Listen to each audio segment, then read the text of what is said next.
What is up, everybody? It is Thursday, July 17th. The final countdown is on. We're just a couple days from the start of the Buffalo Bills opening up 2025 training camp. St. John Fisher University, Ryan Talbot, and I will be there covering every single day of practice for you. This is the best time of year. I say it every year at this time, Ryan. But what should everybody do right now to prepare for next week? I'll give you Yeah, one guess. sign up to be a Shout Insider. You get a 2 free week trial, and then after that, it's just $3.99 a month. You get all of our detailed notes from practice before we have our podcast, before we do our articles on observations. So you're right there with us as we're taking in these practices. If you're excited for Bills season, there's no better way to kind of arm yourself um, with all the information that you need than by becoming an insider. 716-528-6727. Like I said, it's a 2-week free trial. So if you start, or like Ryan said, 2-week free trial. If you start right now, you'll get almost, the first full week of training camp for free. And then it's just $3.99 a month after that. And as we're kind of setting out on this voyage towards the opener, I just feel like this is the best time of year, and we're going to get it really locked and loaded. Today's episode, we're going to be talking about 5 roster bubble players that we consider must watch with like real paths to a 53-man roster spot. Items as well, but becoming an insider right now, Ryan, I think is key. It's the perfect time, as you mentioned, because we're going to be dropping so many messages in that group chat that you'll feel like you're right there at practice. I know, Matt, there are a ton of people that were bummed out not to get tickets to these practices. You're going to feel like you're right there with the front row seat. Indeed. A shout also right now is brought to you by Amtrak. And Amtrak is the brand new title sponsor of Shout all summer long. Ryan, do you got any like big time trips coming up? Thinking about maybe getting on a train? I don't have anything locked in yet, but I definitely want to get on one. And you love going into the city on Amtrak. I think that's what I would love to do.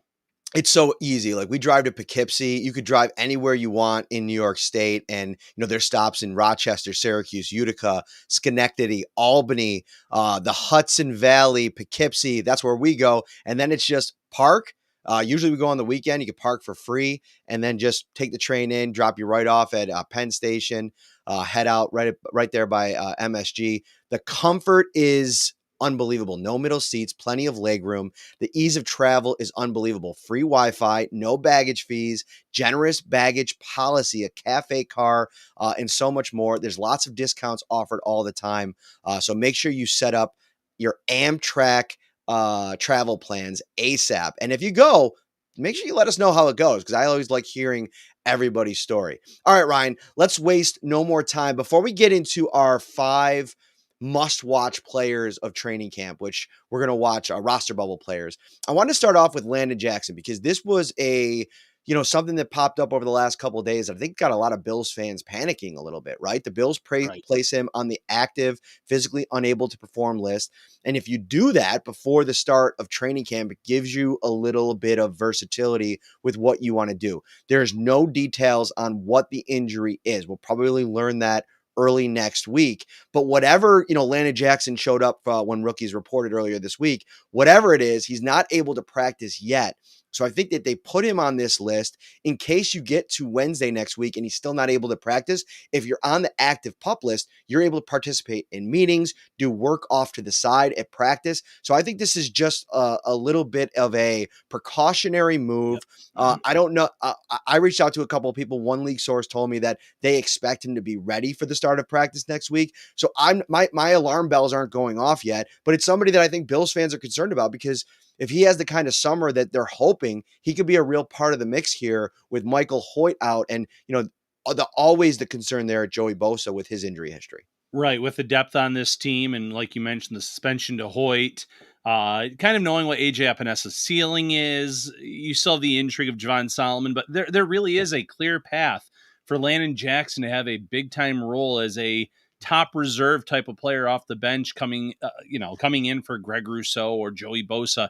It's a great opportunity. I think the key word here is precautionary. The Bills are just taking it day by day and hoping he'll be ready by the first day of training camp. But if you look around the league, there are multiple teams that have put players on the pup. I believe the Chargers had 5 players that they put in. There was no alarm for the most part for many of them.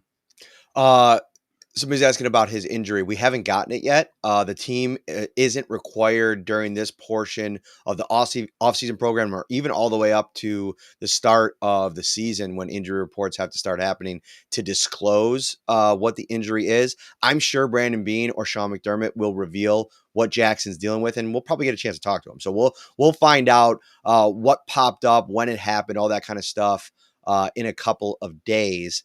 All right. You know, one of the things I mentioned at the top of the show was like our insider text line, right? We have so many great insiders. And one of them from the very beginning is Kate Bob here in the chat. She's always super active on YouTube, in the Insider, on other social media platforms. And it is her birthday. And you made sure to wish it to her in the comments. We want to send a lot of love and a birthday shout out to Kate, who's been such a big supporter of the show over the last couple of years. Absolutely. Happy birthday, Kate. Hope you're having a great day. So that's in the books. We also have all these like announcements. I'm sorry. A couple more to get out of the way. We have an awesome new official Shout swag store. All the official gear, brand new logo for Shout. You can find it right now by going to the link in the description. Head over to that website and get yourself a shirt. Send us a picture if you get one, a hat, whatever it is. We're really excited about that. And then also another piece of a housekeeping, August 7th, we're going to be live at Dorado in Rochester. Wingnuts is coming up. They'll have a pop-up stand. You can get wings. You can do some Mexican, great margaritas. The party is going to be really humming there on August 7th, right there. I believe it's on Main Street there. And it's not Main Street. Park Place? At Dorado Park Ave. Park Ave. That's right. Yeah, great time. We had the Shout Garita last year. Looking forward to seeing what they have up their sleeve this year. And then obviously our friends from Wingnuts cooking up some great wings. We have a fun segment, Amtrak segment coming up later in the show, but let's get back to, or let's start to dive into our 5 top must-watch roster bubble players of camp. And in a lot of ways, Ryan, this sets up a couple of position battles / fringe roster battles that I think are going to be really interesting. I mean, if you look across both sides of the ball, a lot of these starter spots are pretty much locked up. I mean, on offense, there's probably all 11 spots, barring James Cook not showing up for training camp, which he's given no, he's given no hint that would be the case. You look across that side of the ball and there's a lot of positions locked up. The defensive side of the ball, it's more interesting. And to me, the one spot outside of cornerback too, because we'll get to Maxwell Hairston, Tre'Davious White and all that in a little bit. Safety is interesting because Cole Bishop, I think I don't want to say all people, but a lot of people are writing him in with Penn probably as the starter opposite Taylor Rapp.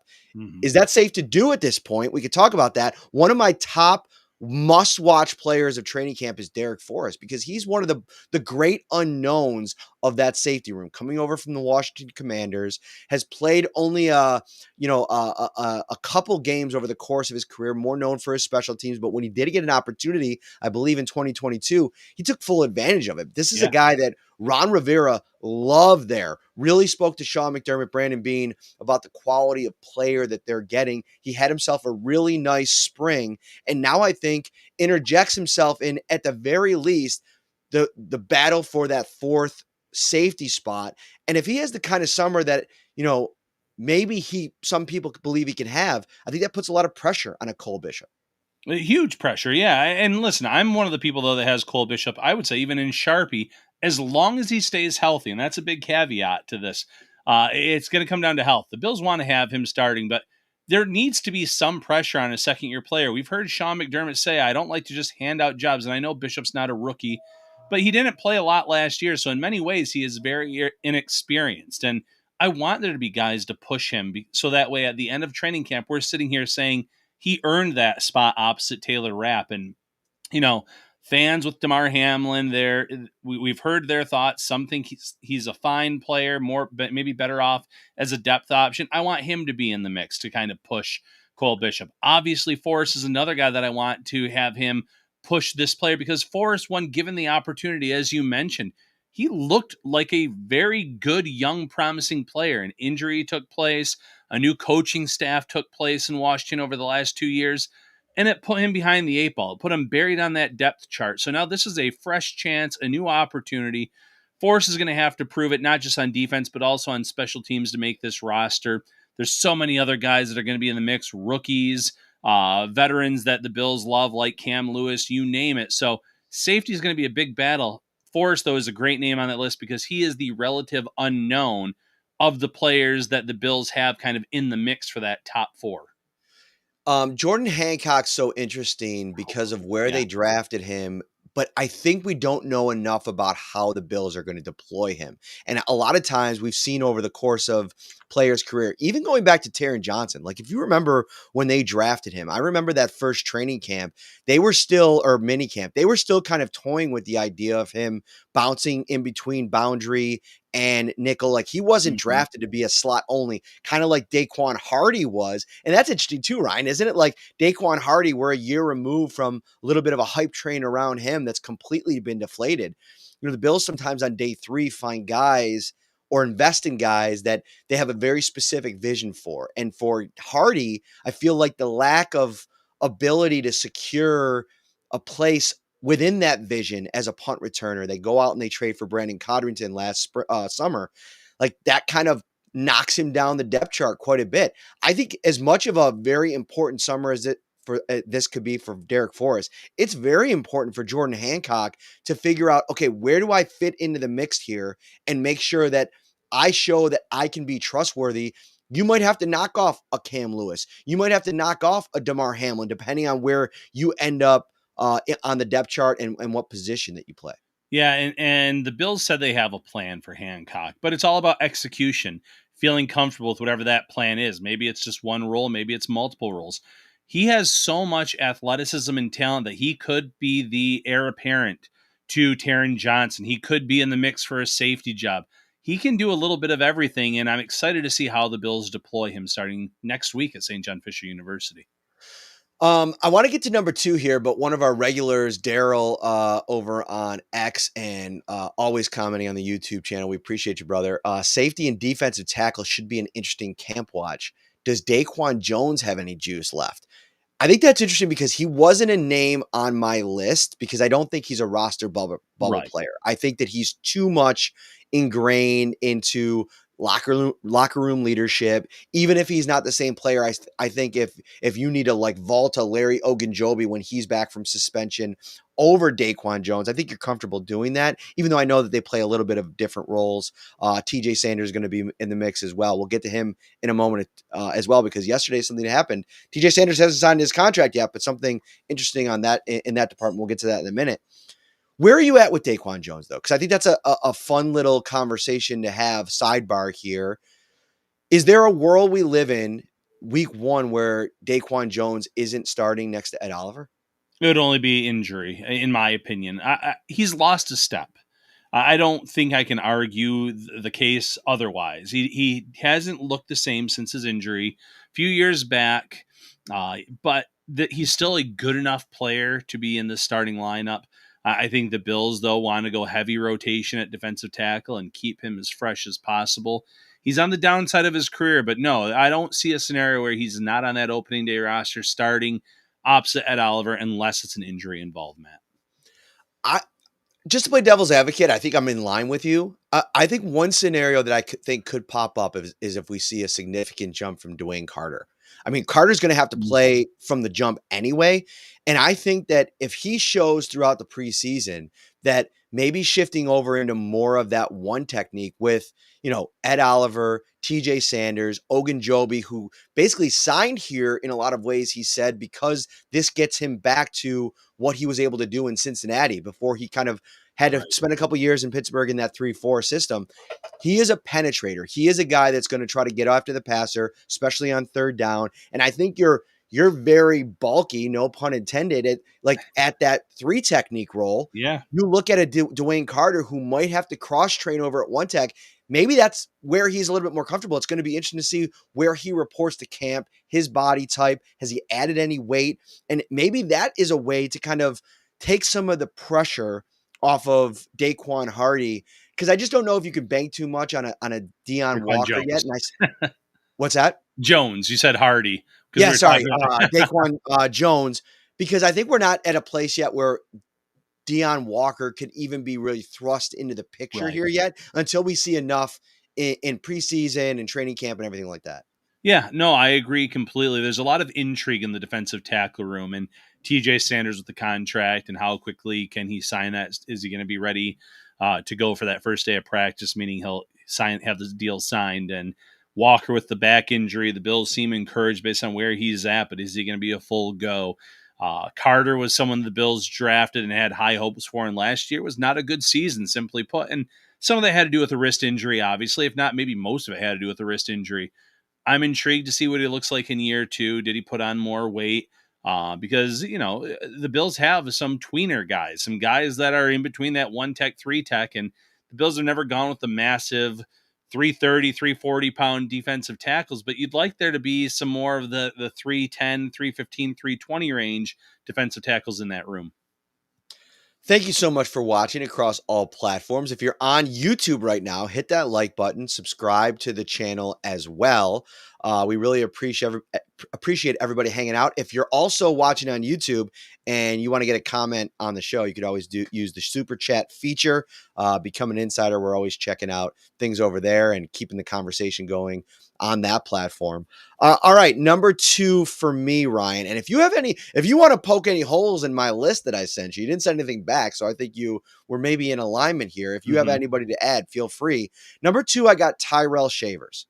And I don't know, man. I cannot quit Tyrell Shavers. Like, we talked about it during OTAs and minicamp, and this is a guy that every once in a while has a really tough practice, right? Drops have been an issue at times, but he reminds you of the versatility when he comes back with. He said, "Thanks for the support, Bob." Sorry, I'm watching the comments off to the side. We haven't been live in a week, Bob. We had a lot to get to. There's some exciting stuff going on. Just pull up a chair. Why are we in such a rush? Relax, Bob. It's okay, buddy. Anyway, Tyrell Shavers, I thought after that one practice where we really kind of went in on some of the drops and stuff, responded in a way that crescendoed into a really nice spring. I thought this is a guy that year over year coaches rave about. He has all of the things that you're looking for from a size profile, speed, quickness, route running ability, all that kind of stuff. The problem is he's in a wide receivers room where on the outside looking in, it's a group that is criticized quite a bit, but internally, those 5 spots that are probably going to land on, it's tough to break through into that group. We saw it last year with Shavers, who had himself a great preseason, great training camp. He ends up being a summer darling every year and can't find a way onto the 53. What would a summer look like for him to make the roster over an Elijah Moore, over a no, that's probably it. Those maybe Right. Curtis Samuel. I mean, they could get a couple bucks back from him if they were to release him. I believe I'll have to look that up while you're talking. But is there a path at 5 wide receivers? I don't want to talk about 6 necessarily. I just want to talk about 5, which is what they mostly keep, to Shavers making the team. Yeah, when you're looking that up, I'd like to see how much it would be if they could trade Curtis Samuel. And it'd be a tough trade too, based on his contract. No, it's very tough to envision a path minus him greatly outperforming Elijah Moore. And mini camp is a time for speed guys to thrive because you're not in pads. And Moore did a great job, but Moore's also more established, and he's put up some decent stats the last 2 years in Cleveland. So it's going to be a tall task for Tyrell Shavers, Jalen Virgil, guys that this Bills team, they really do like. They probably want to get both of them on the practice squad as well as a few others. He's going to have to not only greatly outperform Elijah Moore in this offense, he's going to have to really be a special team standout. Those are the 2 things, the 2 keys, in my opinion, if you want him to make this roster this year. And I know for a fact he has put in a lot of work in terms of what the Bills want to see out of him on special teams. So he knows what he has to do. He's stepped up in the past. There is a path there for him, but maybe of the 5 players that we have listed, Matt, he might have the most difficult path just because of how few receivers the Bills generally carry, and the guys that they currently have on their roster. So let me hit you with this and we'll see your reaction and then I'll give my thoughts. A post June 1 trade of Curtis Samuel would come with just a $1.7 million dead cap charge for the Mm. Bills. They would open up $7.34 million in cap space, as opposed to a cut. If they were to just do a post June 1st cut, that would come with 8.6 million in dead cap money and only 430K in cap space. So the trade is a much better path, something that I didn't even think about. But we know Brandon Beane, especially early on in his tenure, was very prominent for his willingness to make summer trades to kind of open some things up if there wasn't a role for a particular player. Right. And again, the salary that Curtis Samuel is making, it might be hard to find a team that wants to take that on, but injuries do happen across the league in training camp. And if a team goes down a wide receiver, maybe they are suddenly interested in Curtis Samuel. With the Washington Commanders, we know that they're having some contract issues with Terry McLaurin. Maybe if that goes to a standstill, maybe they have to bring in another receiver. So there are opportunities there, and I'm not trying to write off Curtis Samuel either. He dealt with turf toe. He had a that really hampered him last year. I think he's a very talented receiver, but if we're talking about a pathway for someone to make this roster like Shavers, that's another alternate, route for him to make it here. Yeah, no, I think the Curtis Samuel trade idea is something that I didn't think about. And listen, I'm bullish on Samuel. Like the highlights last year, like the big moments, if you can get that in any kind of consistent production performance out of him, you're signing up for that. I think that Right. that speed element is something that you can't just necessarily add. He's had big seasons in the league. I thought he had a good year in Washington. I thought he had a good year or two in Carolina. Joe Brady believes in the guy. I think he's pretty well liked in the locker room. He's also, for a guy that comes in and signs that contract, similar to Palmer, he's not a one of those loud me kind of guys. I think he Not at fits all. in from what they want and what they look for. He's not a big chatty talker kind of guy. So I think he ends up sticking, but that's always something that you can kind of do if you want to get a Shavers onto the mix. Or maybe number 3 on my list, Laviska Shenault. Now, I'm gonna say this of the 5 on the list. I think the path to the 53. This is hard. You're right. Shavers is probably it's the toughest path to the 53 for him. Chenault is a 1B for me. I Yeah, went back and I fair. looked at his last 2 seasons, last year in Seattle, his final year in Carolina. He just offered nothing in pretty, like, I don't want to say weak wide receiver rooms, but beyond DK Metcalf, you had an aging Tyler Lockett, Jackson Smith and Jigba in the slot for sure. But I just felt like there were opportunities if any kind of player wanted to step up. Chenault couldn't do that. Carolina was even a worse situation in that wide receiver room. I just don't know how he factors in as a pass catcher for this team. And we've seen this before where they go out and they get a guy that's just going to do one specific thing.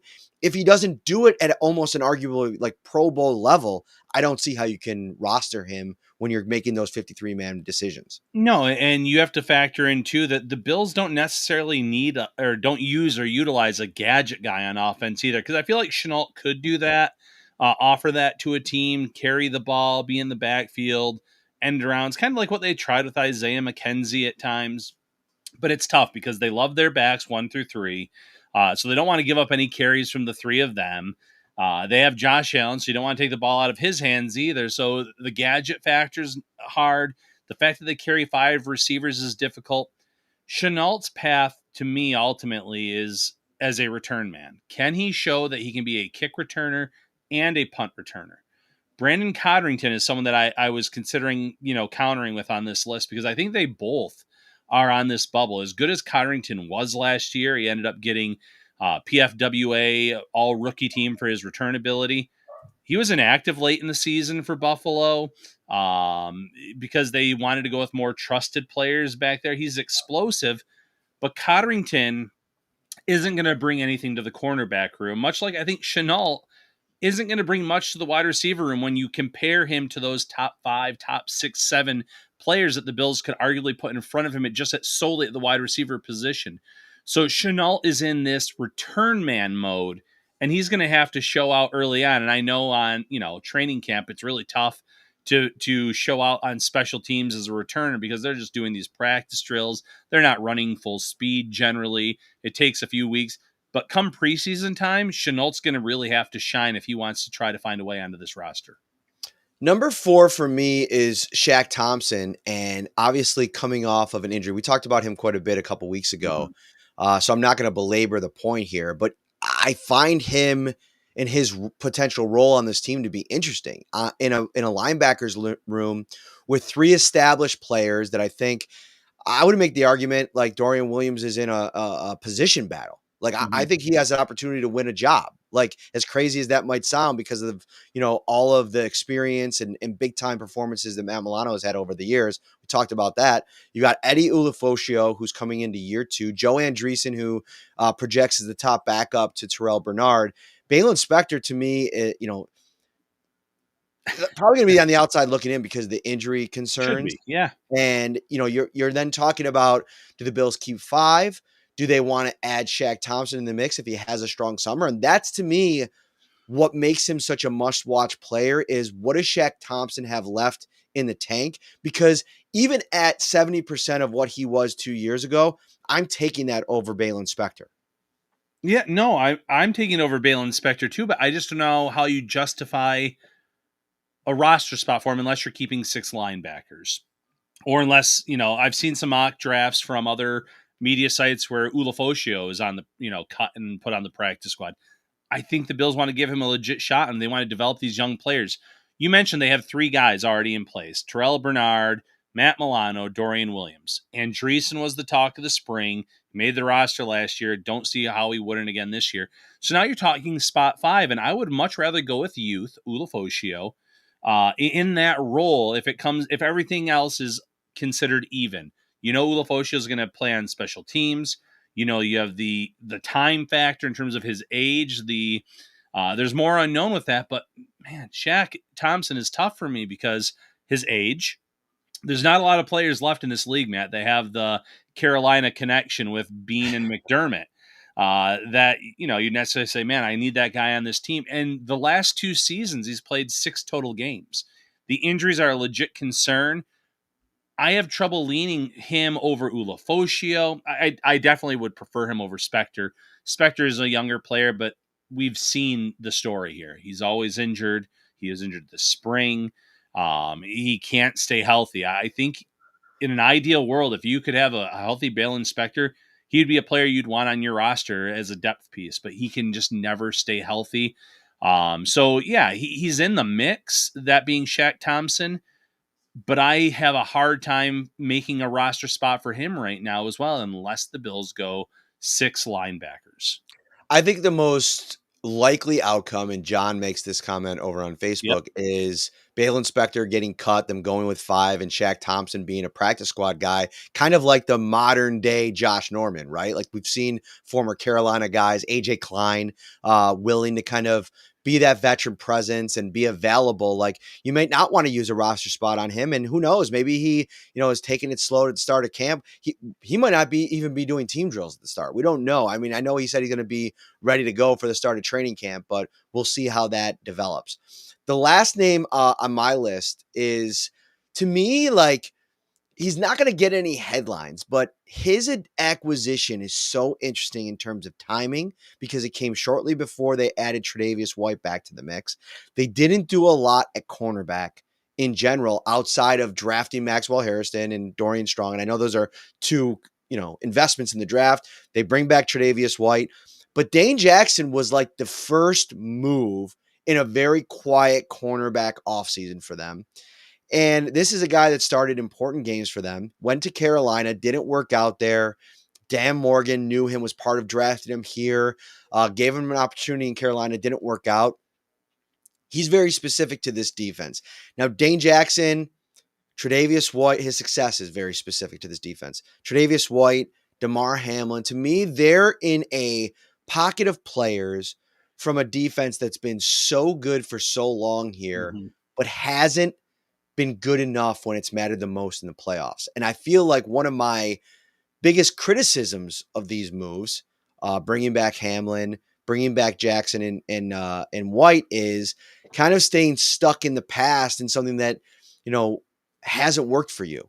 Now, I think what the Bills are thinking is we've made all of these additions and what we're hoping are improvements on the defensive line, which is ultimately going to benefit the back end, the cornerback room.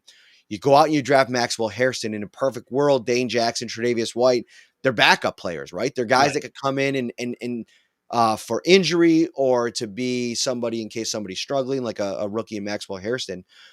Is there a path to a roster spot for Dane Jackson? Do they keep 4 cornerbacks? Does Jamarcus Ingram rank ahead of Jackson for you? How are you kind of parsing things up at the cornerback position right now going into camp? Yeah. So for of the 5 players, I think he has the best roster path, but it's still not guaranteed. That hence why he's a bubble player. I'm intrigued, Matt, because Dane Jackson has played in the system. He knows the system.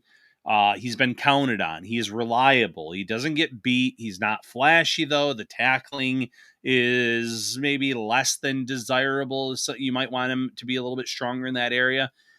But he's played and started in a lot of games in Buffalo in the system. But here's where the intrigue comes in. This isn't necessarily Sean McDermott's defense anymore. It's Bobby Babich is going to have his own wrinkles on this defense. And how does Dane Jackson fit into that equation? How does Trey White fit into that equation? When they drafted Max Hairston in the first round of this year's draft, it told me the Bills are pivoting a little bit based on how they've played the cornerback position. Maybe they're not going to be so zone heavy anymore. They're going to mix it up a little bit. We saw that at times in the playoffs, in the regular season, where the Bills did mix it up a little bit. We've known Dane and Trey to be so good at that specific role, but there might be more on their plate this summer, and that's going to make it interesting in terms of where they fall in this pecking order.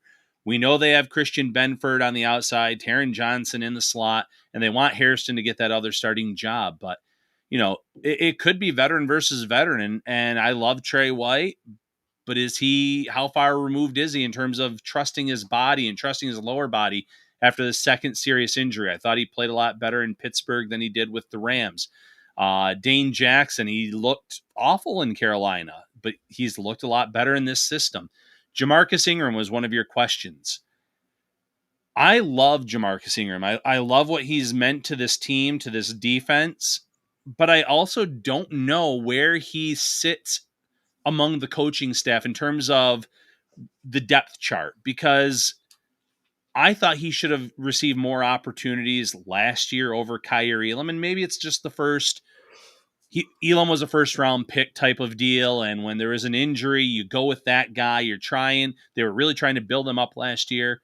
But the fact that they just were always hesitant to give Ingram that opportunity makes me wonder where he sits as well. So it's kind of a crapshoot, long story short, behind Hairston, Benford, and Taron Jackson, or Johnson, excuse me. And I'm really interested to see where the chips fall.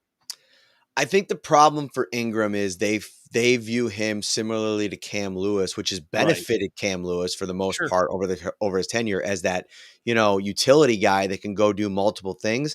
When you're asked sometimes to do multiple things, whether or not it's perception or reality, part of that process is that you're not believed to be great at any one thing, Mhm. right? And so that, to me, like, they've never asked Dane Jackson to play in the slot. They never asked him to play in a safety role. Right.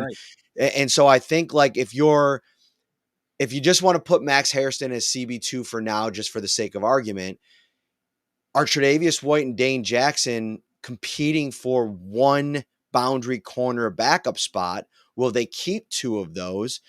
Is Ingram in a competition with Cam Lewis and Jordan Hancock? Like, how do you, like, figure all of this out? And maybe we Right. can't figure it out No, before the no, start of camp, and that's until what we we need to get there. practice for. Yeah, I think we have to kind of wait until practice, because it might just be those two fighting for one boundary spot. It might be, especially that might be the case if Dorian Strong comes in and looks comfortable. I know he was a later pick. Maybe he ends up going on to the practice squad. I'm a big fan of Strong's game. Um, yeah, that's just it. I'm really intrigued of the positions to go and watch this cornerback battle unfold, because I think it is going to be a battle between the two veterans. And I know that most of the fans on this team are going to say it's going to be Trey White's job to lose, and rightfully so. He, former first round pedigree, has done a lot of good things, but the injury history, it makes me worried in that case in terms of, can you trust him if you need to call that number? Ingram, I love what you said. Being a utility guy, it keeps you employed, but it also caps your ceiling in terms of getting those opportunities. Located in Jamestown, New York, lies the National Comedy Center, and it is the perfect day trip or weekend trip for the entire family. Don't believe me? Well, just go check our social media pictures. Okay. We went there last week and it was an absolutely awesome time. One of the most interactive museums in the country. The museum experience is like no other, featuring comedy's biggest hits, greatest legends. It's a day filled with laughter, Ryan, and we had ourselves a blast. We had a great time. My wife and daughter actually went this week as well, so they checked it out. So word of mouth spreads out there. Go and check it out. Bob, cover your ears if you're still watching. Sorry, but this place is legit. Go check it out. Don't be like Bob, okay? Like, let's just spread a little happiness, a little listen, we got to pay the bills just like everybody else. Somebody comment, I think it was actually John over on Facebook. What's up, John? Thank you for being a loyal listener and watcher. We're not charging you to listen to the podcast. Don't worry, buddy. We wouldn't do that to you. But we do got to pay the bills, and we have a bunch of amazing sponsors, including Amtrak, which is the title sponsor going into the season here. And we're going to do a fun segment once a week, and it is born out of the brain of one of our regular listeners, RJ, who had the idea for the Amtrak Bills Hype Train Player of the Week. And this week, with no game to talk about, no practice to talk about, Ryan, we are going to talk about Christian Benford, Yes. because he is the Hype Train Player of the Week, because Bills Mafia got into a tizzy over the last couple of days because he wasn't even an honorable mention in Jeremy Fowler from ESPN's top 10 executive voted on cornerbacks in the NFL. Well, he wasn't a top 10, and he wasn't even an honorable mention. Taron Johnson was on that list. No Christian Benford. What was your reaction to that? Yeah, no, I was actually really surprised. It's one of those things. I was reading it today and I get through the top 10 and I say, okay, I get it. There's some really talented players on this list. I could have made a case for Benford, especially based on his play last year, to make that. And then I'm like, okay, let's look at the honorable mentions. No list. His name's not there. There's usually a little blurb. And then I go down to others receiving votes and he's not there either. And yes, Taron Johnson received a vote or multiple votes. We don't exactly know how many, and he deserves a nod for being one of, if not the best nickel cornerback in this league. But man, the disrespect for Christian Benford is real. The whole mural that says "Keep Buffalo a Secret." I guess it's "Keep Christian Benford a Secret" because he has stepped up, shown out the last few years, earned a major contract extension here in Buffalo, and it sounds like a lot of these executives that do the voting here aren't paying enough attention to him. I think there's a couple things to play here. Number one, Benford is a outstanding zone heavy corner, right? Like, he's not on an island playing man to man a ton, right? Although I will say that up against top receivers, getting that assignment a lot last season, he was really good. Yeah. So I don't know if there's a weakness in his game, but I think that there's this just feeling out there in the league that, the Bills do such a good job at finding cornerbacks. He's a 6th-round pick. And I feel like it's going to take a couple years, maybe a little bit more turnover production to get people to kind of buy in and get people to think about him more as an elite cornerback. I went and looked at, he just signed this new contract, Ryan, right? It is a 4-year deal worth $69 million, averaging $17.25 million per season.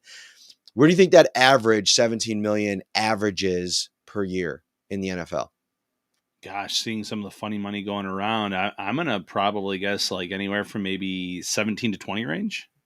You're right on the money. It is number 20 for average annual salary amongst cornerbacks. So, not only does the league kind of maybe not think he's a top 10 corner, the Bills paid him Mm-hmm. as not a top 10 corner. So there's still room to grow. And I think what's going to change this narrative to more than anything. Like, go back to Tre'Davious White. We were having this conversation about him early in his career. In Buffalo, people thought about him as a top 5, top 7 cornerback. Outside, not so much until he finally was an all-pro, had that big season. I think it was in 2019 when he had all the turnovers. I think Benford is an elite level cornerback. I think that he's going to have a monster season. I think he's going to benefit potentially from playing opposite a guy like Maxwell Hairston, who has that speed element. And I think we'll be having a different conversation around Benford at the end of the season. So hype warranted, Bills Mafia, for getting out there and letting everybody know about it. Agree completely, Matt. And, someone else mentioned it here. Market might be part of it. I know the Bills are a Super Bowl contender year in, year out, but a lot of the times the offense is the reason a lot of these national media people are saying that they don't pay enough attention to maybe some of the pieces on this defense. And as also mentioned by Chris here, Benford's a quiet guy. He is not someone that is going out there and, hyping himself up to the media in week or on social media. He's just a very quiet, reserved guy, and that might factor into it too. Finally, before we get out of here, a lot of people asking on the insider text line about TJ Sanders, the Bills' second-round draft pick, not under contract reportedly yet. And I think a lot of people asking about the second rounders, like what's going on? Well, the Houston Texans and Cleveland Browns signed their second round picks to fully guaranteed contracts in May, which is completely a new development that has not happened in recent years. And so I think a lot of the other second rounders have been holding out, trying to get a fully guaranteed deal for themselves and waiting for the other shoe to drop. The Los Angeles Chargers, Trey Harris, reportedly and is holding out, trying to get himself a fully guaranteed deal. Well, the 49ers defensive tackle Alfred Collins signed a 4-year, $10.9 million contract yesterday with only $9 million guaranteed. So the expectation around the league is that others are going to start to follow suit. So it's all eyes on Sanders. I don't know if he reported as when rookies did for the Bills. I don't know if they put out any photos yet. We'll continue to track that story, but I wouldn't be surprised if we see a bunch of second rounders starting to sign over the next couple of days. Yeah, once the dominoes start to fall, that's when other players will start signing. So kind of encouraging news here with Bills training camp looming. All right, that'll do it for this episode. Thank you so much for watching a crisp 40 minutes before training camp week. For Ryan Talbot, I'm Matt Parrino. Get on the insider text line right now. Don't wait another minute. 716-528-6727. If you're a subscriber that maybe left us at any point over the last couple of seasons, come on back. The water is warm. Dip your toes back in right for training camp week. We cannot wait. The dorms are calling our names. We'll see you next week, everybody. Take care.